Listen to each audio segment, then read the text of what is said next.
Welcome back to the Hooked on You dating sim. I started on this screen for reasons. I remember there was a thing I could do differently here, so I want to see it.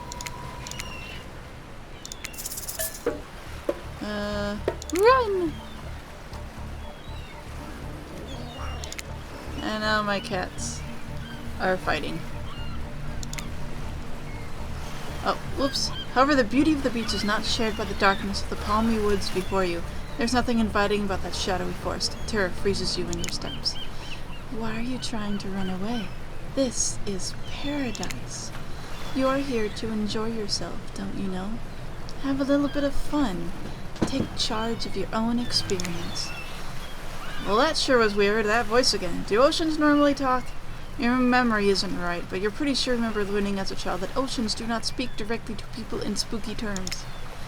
Your mind doesn't have a chance to linger any longer on your current situation as you feel something soft bump into your foot. Oh, I see. So it's basically the same thing, but we don't have that coin this time. Okay. You stare down, frozen. A voice calls out from behind you. Little help, please. Turn around and see what's waiting for you. Josh just about hits the ground. Yeah, and then we meet all of these people. Yeah. It's great. It's wonderful. Probably gonna date Huntress this time around. I'm thinking. We're not dating this one unless if I have to get like a true ending or something. Yeah.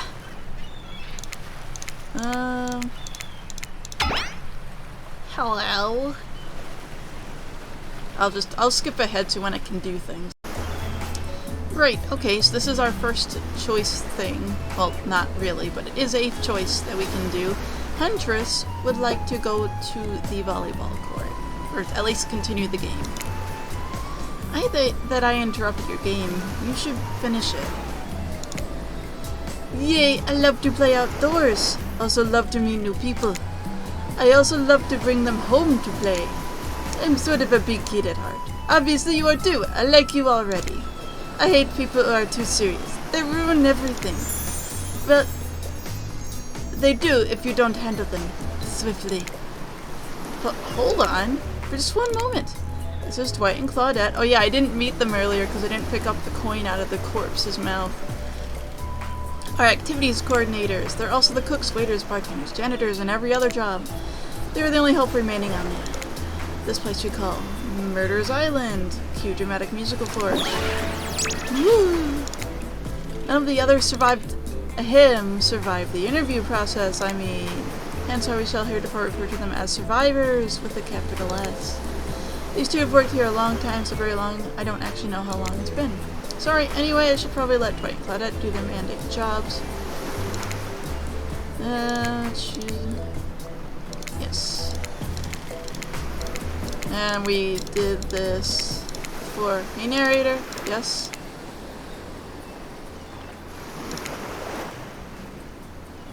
Death is not an escape. Anyway. Yeah, well... Right, we chose the volleyball court. Because Huntress said so. Wow, it's so exciting to have someone else into athletics on the island. Spirit and Wraith are so boring and Chopper is so predictable, relying on brute strength to win games. He has no respect at all for grace and skill. Thank goodness you didn't choose the yacht. What kind of a person wants to be a sitting duck in the middle of the open ocean?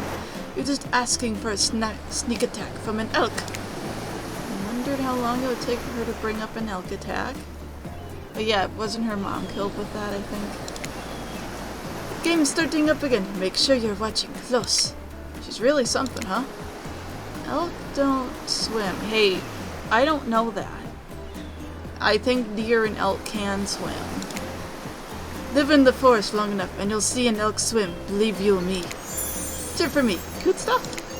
The killers resumed their place on the volleyball court and resumed the match they were playing before you arrived. Hey, fancy lemonade, I see you working up a thirst eyeing those bouncing buns playing volleyball. Claudette hands you lemonade. Ooh, so fresh. She'll tart. She leans in and whispers in your ear. Who would you bet on to win? Who's the MVP? Of your little heart. You're nervous. You don't want any of these clears to hear you talking about them, or not talking about them, if they're into that sort of thing. Just pick someone, please. It's not like we've got all day, night, week, month, year, lifetime, eternity, or anything. Who put sand in that guy's shorts? Sheesh. It was you, Ocean. You put sand in his shorts. Okay, I think, Huntress? Huntress? Oh shoot, Huntress overheard you. Ah, you've got your eye on me. I'm flattered that you think I'm good, but honestly I'm a little annoyed that I've been so flashy with my moves. Usually I'm so sneaky that you can barely see me at all. Huntress is totally kicking my butt. Correct answer. I'm allowed to support the other people on this island, right? Oh jeez, I have no idea what the rules are here. Are there even rules? I should say my secret Larry. My secret Larry. Wow, what a game! It's a tie. Can there even be a tie in volleyball? No one knows since this is everyone's first time playing. Is it really? These killers don't usually have time for team sports amid their busy schedule brutally tearing survivors to shreds. Hey, is Claudette crying? Are you okay, Claudette? Probably just shed a tear for her lost fellow survivors. You know, this resort had 4 employees when it opened. Oh yeah, I think there were 4 survivors to start with. Is this implying that the other survivors are technically dead? It's nothing! I'm totally fine. Whatever you say, boss. Oh look! The killers have dispersed and are all cooling down in their own way. Spirit is reading a novel. Chopper is stretching sensually in between chainsaw curls. Wraith is standing on the beach desperately hoping the sand will swallow him up. And Huntress is doing some target practice with their bloodied hatchet. Nice. You feel a nudge. Dwight is looking at you expectantly. You should really make a move. Life is short. You could get snuffed out at any time of day. Carpe diem, carpe nowum. Go ahead, chat one of them up. So which killer has caught your eye? Well, as we've already stated, it's going to be Huntress. You head over to the Huntress. After all, this whole sporty hangout thing was her idea. Might as well see how she's doing. You were really great out there. Where'd you learn to move like that? Whose moves? My moves? These moves? They're nothing. Huntress blushes a bit from beneath her mask. It's cute. Uncute, if you ask me. Sometimes you gotta look past some bloodstains. A lot of men have run for their lives in my presence. You really learn a lot about what the human body is capable of in those types of scenarios. I love to exercise. In a way, we're all running for our lives and we keep in shape. Guess I've never thought of fitness that way. Maybe it's time to start. You never know who is coming for you, though through the bush as fast as they can, propelled forward by hunger, desperation, or just plain old boredom. Doesn't seem like boredom is going to be your problem joined by all of these characters. Survival, on the other hand, you're gonna need to compensate for your lack of killer instinct. What's your style? Grit. I might not be so strong, but I'm tough. You know what I mean? Like, Chewie? She not seem to know what you meant.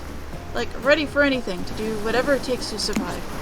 Oh, sure, like hold your enemy's head down in the river until the shouting stops and the rushing water takes his life away with it. Maybe not anything, but I'm ready for a lot of things. Get ready to impress because we're just getting started.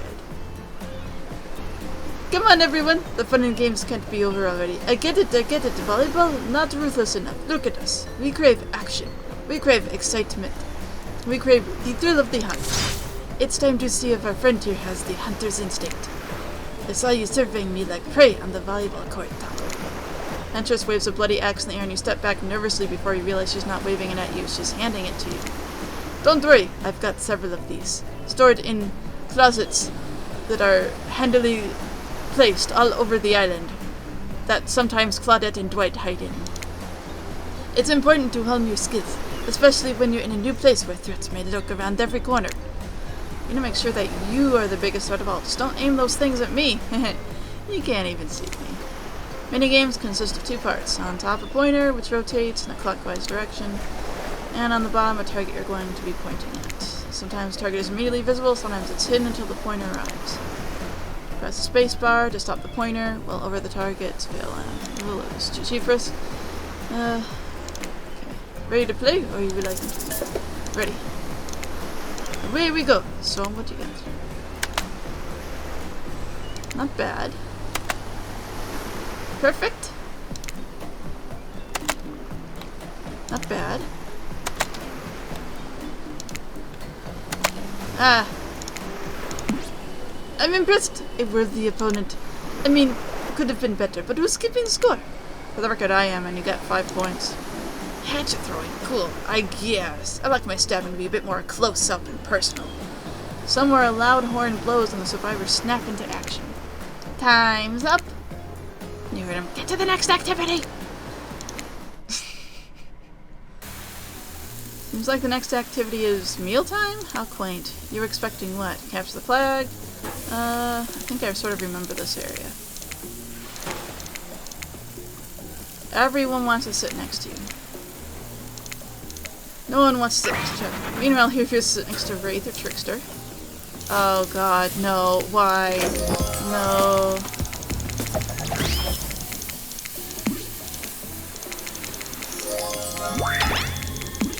Alright, that's where I was...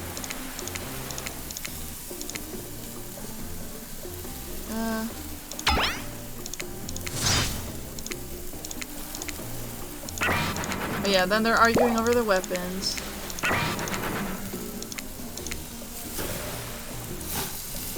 Felix, I mean dinner.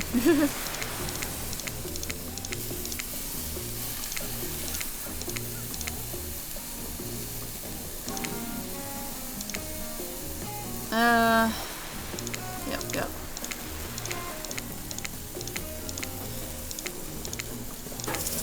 I do get it. I'm just gonna be not great at it.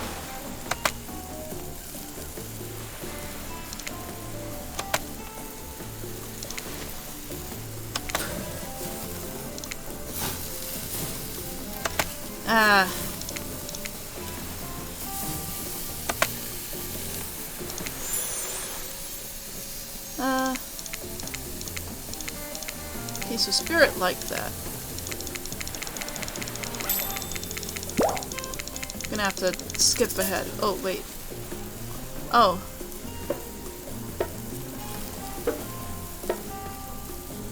I'm sorry.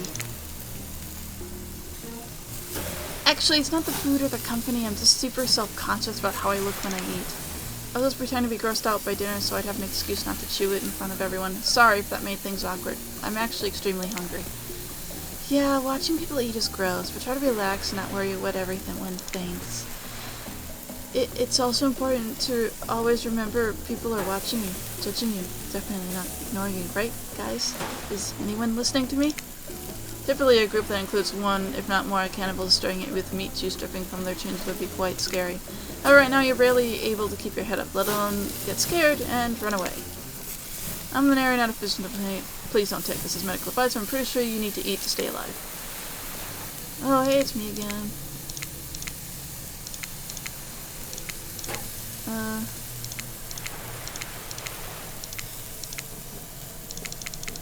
Okay, yeah.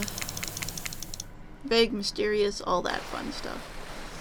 You wake up to find Huntress holding your limp body, gingerly pouring cool water into your mouth. Oh, so she's the one nursing me back to health. Oh, good. You're okay. Sometimes when I try and care for people, they have a way of ending up less alive than when I started. Yeah, I think I mentioned before that she has the mentality of probably like a very small child, but great hunting knowledge, because that's as old as she was when her mother was killed by an elk, and then she didn't have anyone else to raise her, so she just kind of like did hunting because that's the only thing she knew how to do, and then she started to hunt people when she saw them, but she kind of treated them like pets. Like, she would capture them, take them back, and then she would try to care for them, but she didn't really know how to care for people, and they would die. So, yeah. Which would be a total bummer if that happened to you. It's been so long since I had a normal, happy, healthy living person around. Usually I'm just falling into the same old routine of smashing everyone's heads open with a hatchet before I really get to know who they are as a person. But you're not nearly as scared or too busy writhing in pain to see me for me. You feel nervous in her arms, not because they're maybe crushing you a little bit, but because she's beautiful. Yes, beautiful, but I was going to narrate the fact that not, not say it as loud as a single word, like some creep.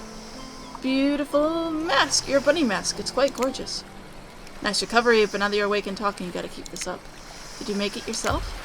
You're the first person to ever ask me that. Yes, I did. You seem so quirky and cool. You could do anything. Own an Etsy store, be a doctor. Why is it that you kill people? Huntress sighs. You practically see the memories flickering across her eyes.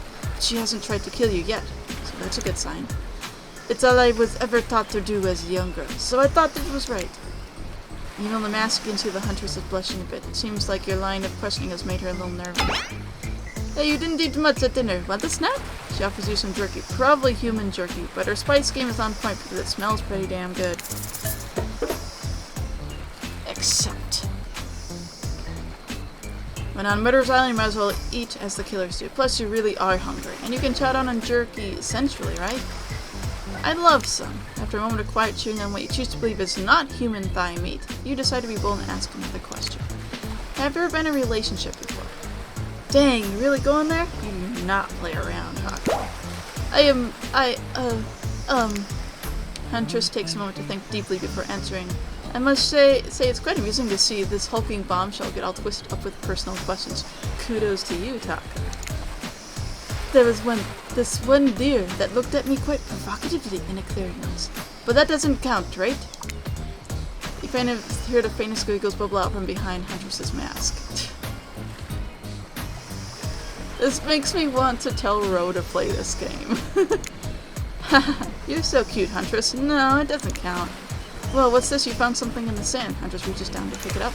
It's a hair clip, probably left behind by some little girl who was playing on the beach long ago, who is definitely still alive and not at all dead. Huntress closes the bag of jerky with the hair clip. Seems like she's a little mixed up on how exactly this particular item works. Should you go with the flow or show off some of your knowledge of advanced humaning?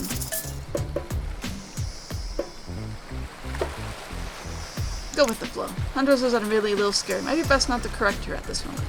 What if she gets upset? She could probably kill you with nothing more than this very clip itself, wielded as a blade in her nimble fingers.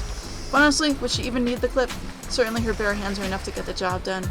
You take a gulp thinking about just how fragile your puny little neck is. Also, between fainting human jerky and probably dead girl's hair clip, you're feeling ready to get back to the group and have a lie down. Good thinking. Wouldn't want that jerky to dry out. Hate to break this to you, but never mind. That's right. Jerky is just dried out meat. Just things are really heating up. You hear a flurry of footsteps behind you and you quickly spin around, ready to fend off whatever new danger has popped up on this strange island. And you find it's Dry and Claudette sprinting across the beach, clipboards in hand, which they're waving in the air above their heads. It's very important that we stick to the itinerary and attend each event as scheduled. Playing sick for a cute flirt points was not part of the evening. I think I remember this. That's a thing that's the same. Yep, this is the same. This is the same.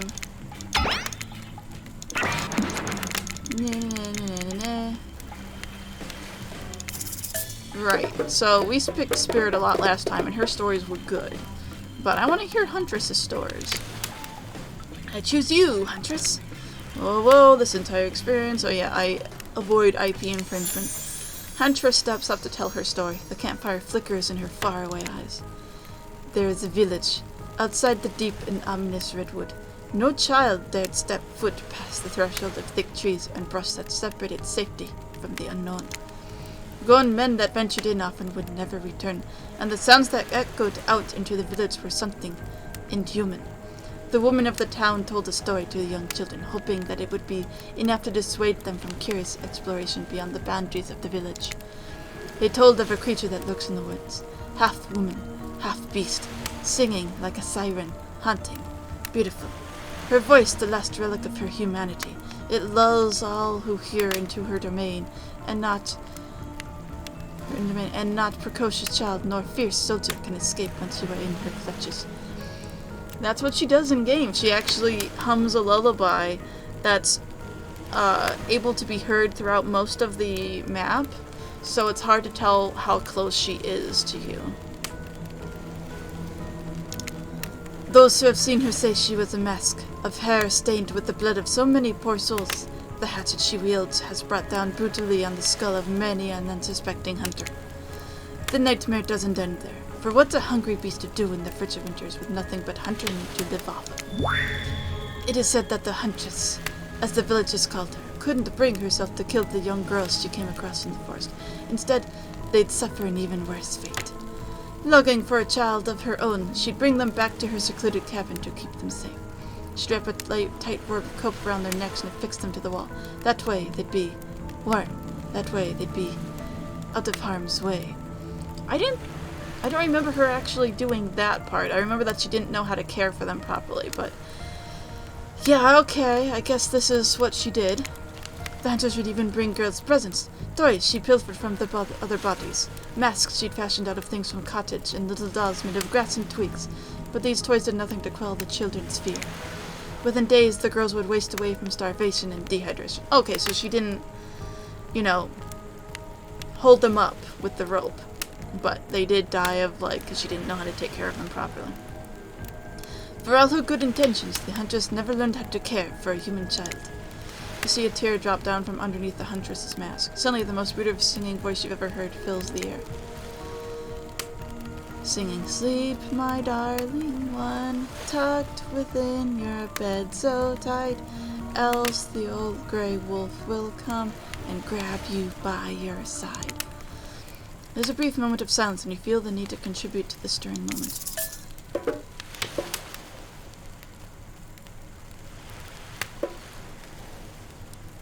Shall I? He'll snatch you up between his teeth if on the bed's edge you sleep, and drag you to the forest deep beneath the quaking tree. Huntress can't believe you know this song. You share an intimate glance across the campfire. So close your eyes and fall asleep. Count the little woolly sheep, tucked so tightly you must keep, or he will come for you.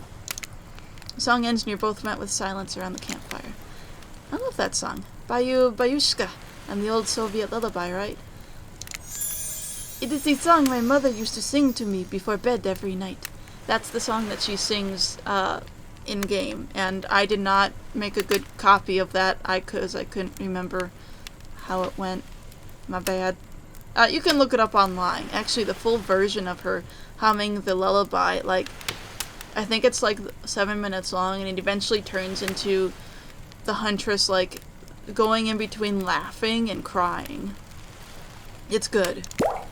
But now I must go. The memories, they are so much. And then not everyone decides to take a break and split up for a little bit so they can all have a moment to be alone before bed.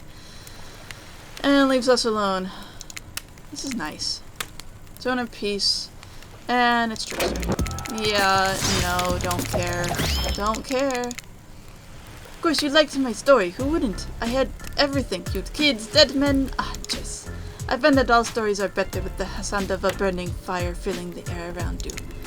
The smoke! However, I could do without. I'd rather eat BBQ than smell it.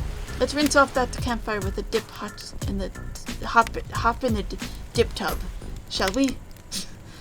Dipping in hot tubs with the Huntress, you've come a long way in a single day. I'm not saying you shouldn't follow her, an offer like that. Just don't forget our little talk. Oh yeah, I think I remember doing that talk before as well. You and your storyteller friend slip near the water, story temperature. Before you run off, I wanted to make something clear. You know that half-woman, half-beast I was talking about in my story. That's me. I'm her. I mean, yes, I knew that. No way! How cool! That's really awesome. Thanks for being vulnerable and telling such a personal story. Huntress falls, shyly swirls her hair. Tell the truth. What did you think of my tale? Do I have the makings of a best-selling author such as the comedic mastermind Dostoevsky? It was a really well-told narrative, clear beginning, middle, and end, riveted from the start. Plus, the woman in the forest, you are clearly not a true villain. You're just a traumatized child. Okay, now you're just being a suck-up. I mean, yeah, she is just a traumatized child. Her eyes leer at you from behind the mask. She's had her time in the spotlight and is playing coy now. Call out her tired storytelling? That's all pretty tired storytelling too. Oh, okay, oops. Oh. Oops. I didn't realize how easily I could die. Oops.